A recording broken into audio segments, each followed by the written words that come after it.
Ang programang ito ay rated SPG. Striktong patnubay at gabay ng magulang ang kailangan. Maaaring may masiselang tema, lengguwahe, karahasan, sexual, horror o droga na hindi angkop sa... Punta po ako ng Japan! Oh, thank you! Oh my God!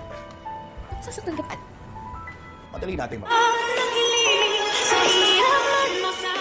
Narito na nga ang ating pakabangan bukas sa abot kamay na pangarap. Pagkatapos nga sa nangyari dito kay Lynette na nasaktan nga ito ni Do Carlos Benitez, ay agad naman na nagsorry itong si Carlos at sinasabi dito kay Lynette na hindi daw niya ito sinasadya at nagsilos lang naman daw siya dito nga kay RJ dahil hindi lang basta-basta na si RJ ang katagpuan dito ni Lynette dahil alam niya na ex din ito at alam din niya na siya ang ama dito ni Annalyn.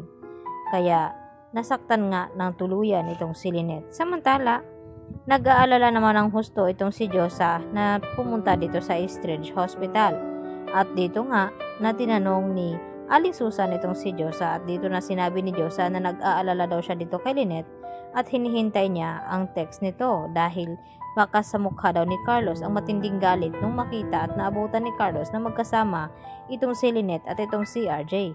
Kaya dahil sa pag-aalala dito ni Annalyn ay tinawagan niya itong kanyang ina at nakumpirma naman dito ni Lynette na okay lang daw siya at nagsisinungaling siya at pinagtakpan ang ginawa ni Carlos na pananakit sa kanya. Kaya naman kinabukasan ay dito naman dinalaw ni Josa at Aling Susan itong si Lynette at kinamusta kung okay lang ba daw ito. At dahil dito nakiusap itong si Lynette dito kay Josa na sana sa ganoong mga sitwasyon ay wag na daw ipaalam kay Annalyn dahil ayaw daw niya nag-aalala itong kanyang anak sa kanya.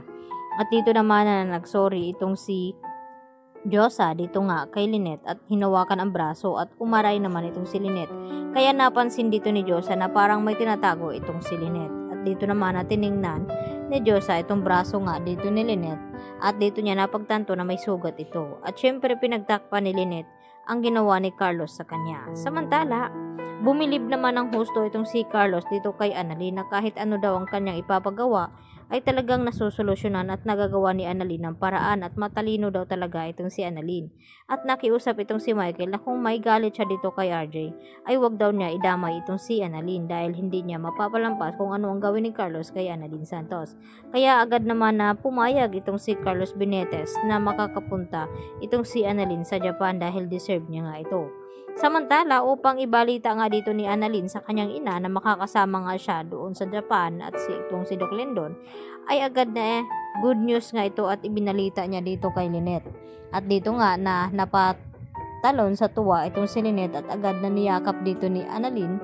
Kaya nang niyakapin ni Annalyn, napansin ni Annalyn na umaray nga itong si Lynette nang mahawakan ni Annalyn ang braso nito at tiningnan nga ni Annalyn na may sugat nga itong si Lynette. At dito niya tinanong kung sinong may gawa nito.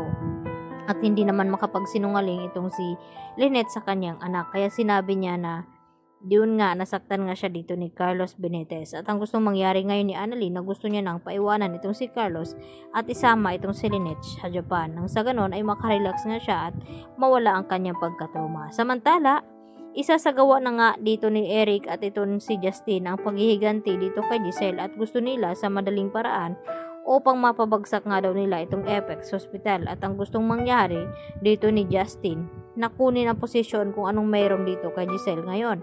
At yun naman ang udyok ng kanyang ama dito nga kay Justin upang mas mabilis nilang mapabagsak itong Apex at ganoon din itong si Giselle at mas mapabilis ang paghihiganti nila dito.